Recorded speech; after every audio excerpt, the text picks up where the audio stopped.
الحمد لله رب العالمين والصلاة والسلام على سيدنا محمد الصادق الوعد الأمين وعلى آله وصحبه أجمعين. أما بعد فأعوذ بالله من الشيطان الرجيم. بسم الله الرحمن الرحيم.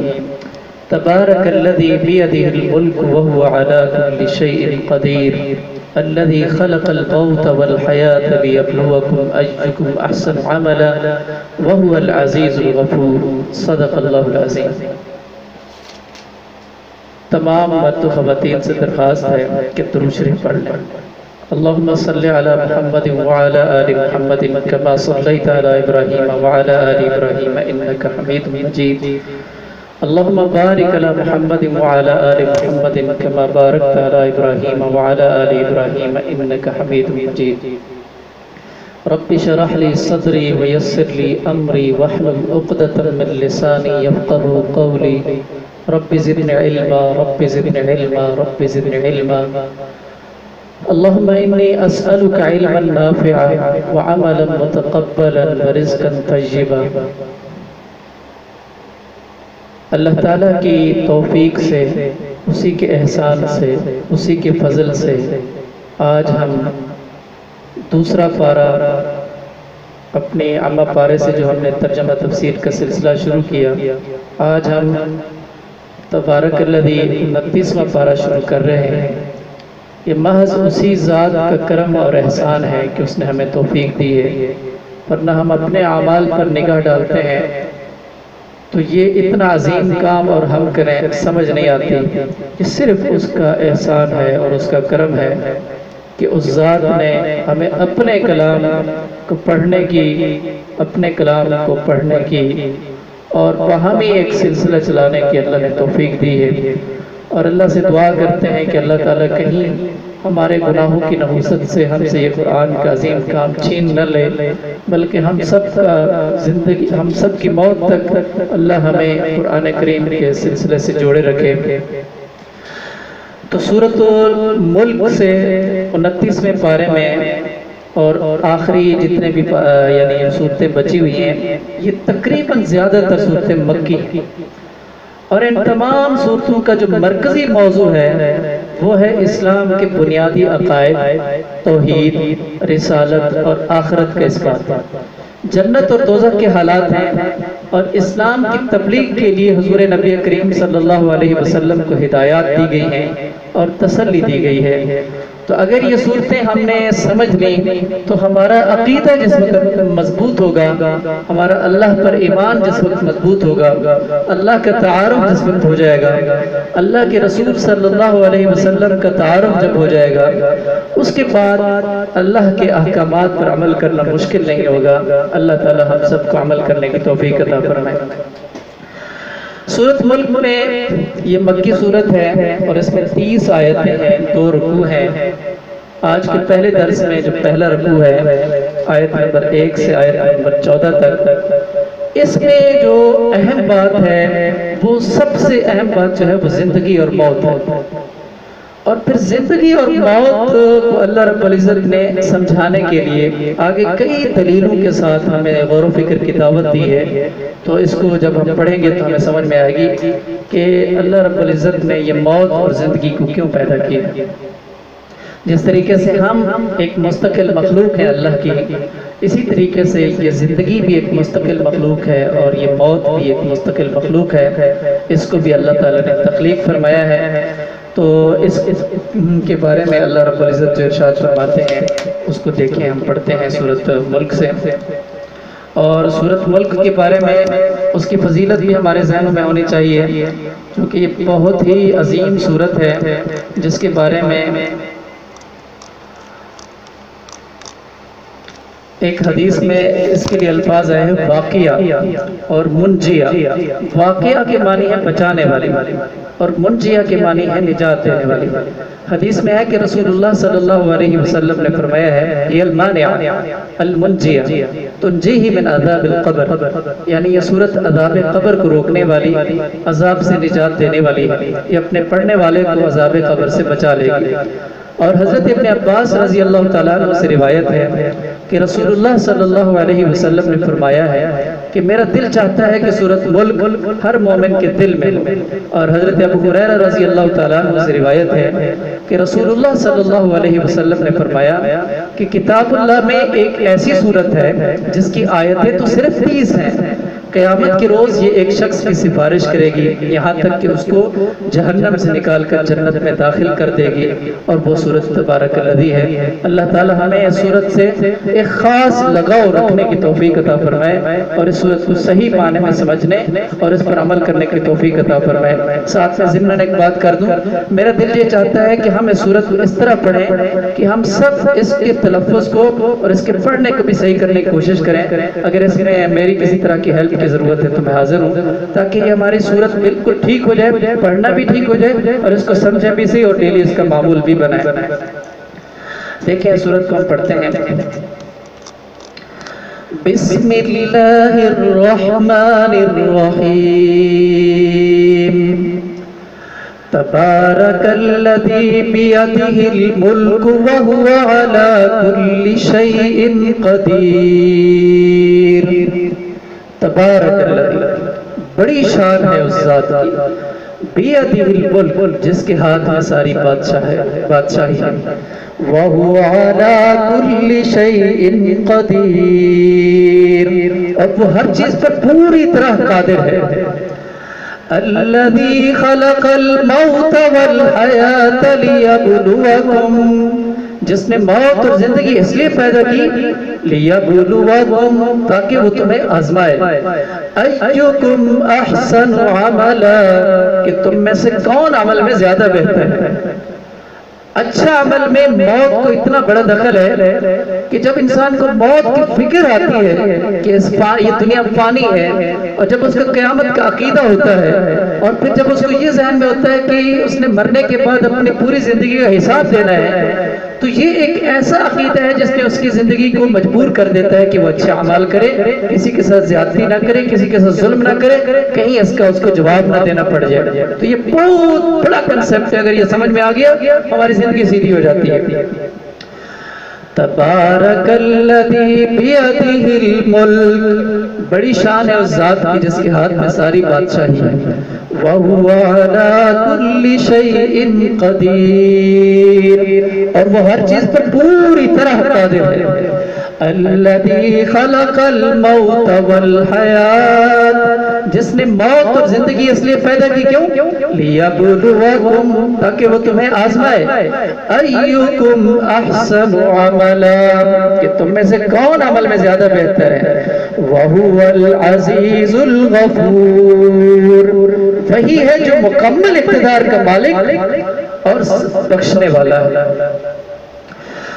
اب اللہ تعالیٰ اپنا تعارف کروا رہے ہیں، دیکھیں اللہ کی تعارف۔ الذی خلق سبع سماوات طباقا، اللہ وہ ذات ہے جس نے 7 آسمان اوپر تلے پیدا کیے، کہ جیسے ہم آسمان کو دیکھتے ہیں تو ہمیں ایک بڑا فاصلہ نظر آتا ہے آسمان دنیا تک، پھر اس طرح اس آسمان کے اوپر ایک بڑا فاصلہ ہے، پھر دوسرا آسمان، پھر اس کے اوپر بڑا فاصلہ ہے، پھر تیسرا آسمان، اس طرح۔ الذی خلق سبع سماوات طباقا، جس نے 7 آسمان اوپر تلے پیدا فرمائے۔ ما ترى في خلق الرحمن من تفاوت، تم خدائے رحمان کی تخلیق میں کوئی فرق نہیں پاؤ گے۔ اللہ فرما رہے آسمان کی جو تخلیق ہے اتنی بڑی چھت بغیر پلر کے، اور پھر اتنے زمانے سے کس قدر اپنی آب و تاب کے ساتھ اپنی شان کے ساتھ باقی ہے۔ اللہ اس پر اپنی قدرت بتا رہا ہے۔ الذی خلق سبع سماوات طباقا، جس نے 7 آسمان اوپر تلے پیدا کیے۔ ما ترى فی خلق الرحمن من تفاوت، کہ تم خدائے رحمان کی تخلیق میں کوئی فرق نہیں پاؤ گے۔ فرجع البصر، پہلے تو ویسے غفلت میں آسمان کو دیکھتے تھے نا، اب عیب نکالنے کی نیت سے ہی نظر دوڑاؤ۔ هل ترى من فطور، کہ تمہیں کوئی وہاں کوئی رکھنا نظر آتا ہے؟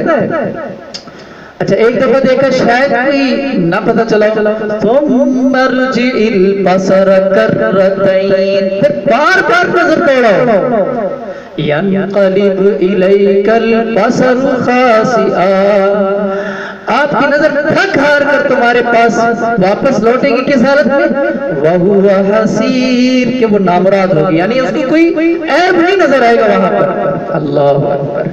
پھر جب ہم آسمان کو دیکھ رہے ہیں، اس آسمان پر اللہ ایک اور بات کر رہا ہے وَلَقَدْ زَيَّنَّا السَّمَاءَ الدُّنْيَا، اور ہم نے قریب والے آسمان کو کیا کیا؟ مزین کر دیا، خوبصورت کر دیا، کس سے؟ بِمَصَابِيحَ، روشن چراغوں سے، وَجَعَلْنَاهَا رُجُومًا لِلشَّيَاطِينِ، اور ان کو شیطانوں پر پتھر برسانے کا ذریعہ بھی بنایا۔ وَآتَدْنَا لَهُمْ عَذَابَ السَّعِيرِ، اور ان کے لیے دہتی عذاب، آگ کا عذاب بھی تیار کر رکھا ہے۔ کہ چراغوں سے مراد یہاں پر ستارے اور اجرام فلکی ہیں جو رات کے وقت سجاوٹ کا ذریعہ بنتے ہیں اور ان شیطانوں کو مارنے کا شہاب ثاقب جس کو ہم کہتے ہیں۔ اور پھر اس کے بعد اللہ فرمایا ایک تو یہ آتتنا لہم، ان کے لیے عذاب سعیر ہے، یعنی بھڑکتی ہوئی آگ، اور پھر دوسرا کیا ہے؟ وَلِلَّذِينَ كَفَرُوا بِرَبِّهِمْ عَذَابُ جَهَنَّمْ، اب یہ موت کے بعد کا جو منظر ہے جہنم جنت، اس طرف بات آ رہی ہے۔ اور جن لوگوں نے اپنے پروردگار سے کفر کا معاملہ کیا ان کے لیے جہنم کا عذاب ہے۔ وَبِئْسَ الْمَصِيرُ، اور وہ بہت برا ٹھکانہ ہے، اللہ میں بچائے۔ آگے اس کا منظر ہے اِذَا أُلْقُوا فِيهَا، جب اس میں ڈالے جائیں گے، سَمِعُوا لَهَا شَهِيقًا وَهِيَ تَفُورُ، تو اس میں دھاڑنے کی آوازیں سنیں گے، شہیقہ وَهِيَ تَفُورُ، اور وہ جوش مارتی ہوگی۔ تَكَادُ تَمَيَّزُ مِنَ الْغَيْظِ، ایسا لگے گا جیسے غصے میں پھٹ پڑے گی۔ کیا مطلب؟ کہ اللہ رب العزت جس طرح کسی کو غصہ ہوتا ہے تو اس کی کیفیتیں کیسی ہوتی ہے؟ کیا پتہ اللہ اس کو آگ کو ایک ایسی کیفیت دے دے جس سے اس کو، جس طرح وہ ان بدبختوں کو جب دیکھے تو ان کو غصہ آئے اور اس غصے میں اس پر پھٹ پڑے۔ اِذَا أُلْقُوا فِيهَا، جب یہ کافر لوگ اس میں ڈالے جائیں گے، سَمِعُوا لَهَا شَهِيقًا وَهِيَ تَفُورُ، تو اس کے دھاڑنے کی آوازیں سنیں گے اور وہ جوش مارتی ہوگی۔ تَكَادُ تَمَيَّزُ مِنَ الْغَيْظِ، ایسا لگے گا جیسے غصے سے پھٹ پڑے گی۔ كُلَّمَا أُلْقِيَ فِيهَا فَوْجٌ، جب بھی اس میں کافروں کا کوئی گروہ پھینکا جائے گا، سَأَلَهُمْ خَزَنَتُهَا، تو جہنم کے جو محافظ ہیں وہ ان سے پوچھیں گے أَلَمْ يَأْتِكُمْ نَذِيرٌ، کہ تمہارے پاس کوئی خبردار کرنے والا نہیں آیا تھا؟ آج کے دور میں پیغمبروں نے تو آنا نہیں، آج کے دور میں خبردار کرنے والے یہی علماء ہیں جن پر ہم تان و تشنیع میں لگے ہوئے ہیں۔ یہ جیسے بھی ہیں یہ ہمیں خبردار کر رہے ہیں، جیسے بھی ہیں۔ أَلَمْ يَأْتِكُمْ نَذِيرٌ، کیا تمہارے پاس کوئی خبردار کرنے والا نہیں آیا؟ قَالُوا بَلَا قَدْ جَاءَنَا نَذِيرٌ، وہ کہیں گے ہاں بے شک ہمارے پاس خبردار کرنے والا آیا تھا۔ پھر کیا کیا ہم نے؟ فَكَذَّبْنَا، ہم نے اسے جھٹلایا، وَقُلْنَا، اور ہم نے کہا مَا نَزَّلَ اللَّهُ مِن شَيْءٍ، اللہ نے کچھ نہیں نازل کیا، إِنْ أَنْتُمْ إِلَّا فِي ضَلَالٍ كَبِيرٍ، تمہاری حقیقت اس کے سوا کچھ نہیں کہ تم بڑی بھاری گمراہی میں پڑے ہوئے۔ اب جب جہنم میں چلے گئے اب وہاں اعتراف جرم ہوگا اور اس وقت کیا کہیں گے؟ وَقَالُوا لَوْ كُنَّا نَسْمَعُ، اور وہ کہیں گے اگر ہم نے سن لیا ہوتا، اَوْ نَعْقِلُ، یا ہم نے سمجھ لیا ہوتا، مَا كُنَّا فِي أَصْحَابِ السَّعِيرِ، تو آج ہم دوزخ والوں میں شامل نہ ہوتے۔ اللہ ہم سب کو محفوظ فرمائے، اللہ ہم سب کو دنیا کے اندر اپنے اپنے غلطیوں سے، اپنی اپنی کوتاہیوں سے واپس آنے کی توفیق عطا فرمائے۔ یہاں اعتراف کرنا ہمارے لیے کامیابی ہے، وہاں اعتراف جو ہے کوئی فائدہ نہیں دے گا۔ فَاعْتَرَفُوا بِذَنبِهِمْ، اس طرح وہ اپنے گناہ کا خود اعتراف کر لیں گے، پھر کیا ہوگا؟ فَسُحْقًا لِأَصْحَابِ السَّعِيرِ، غرض پھٹکار ہے دوزخ والوں پر۔ إِنَّ الَّذِينَ يَخْشَوْنَ رَبَّهُمْ بِالْغَيْبِ، اللہ ہمیں لوگوں میں بنائے۔ إِنَّ الَّذِينَ يَخْشَوْنَ رَبَّهُمْ، جو لوگ ڈرتے ہیں کس سے؟ ربهم، اپنے رب سے۔ بالغیب، بن دیکھے۔ لَهُمْ مَغْفِرَةٌ وَأَجْرٌ كَبِيرٌ، بے شک ان کے لیے مغفرت اور بڑا اجر ہے، اللہ ہمیں ان میں شامل فرمائے۔ وَأَسِرُّوا قَوْلَكُمْ أَوِ اجْهَرُوا بِهِ، تم اپنی بات چھپا کر کرو یا زور سے کرو۔ إِنَّهُ عَلِيمٌ بِذَاتِ الصُّدُورِ، یہ ساری باتیں اس کے علم ہے، کیونکہ وہ دلوں تک کی بات کا پورا علم رکھنے والا ہے۔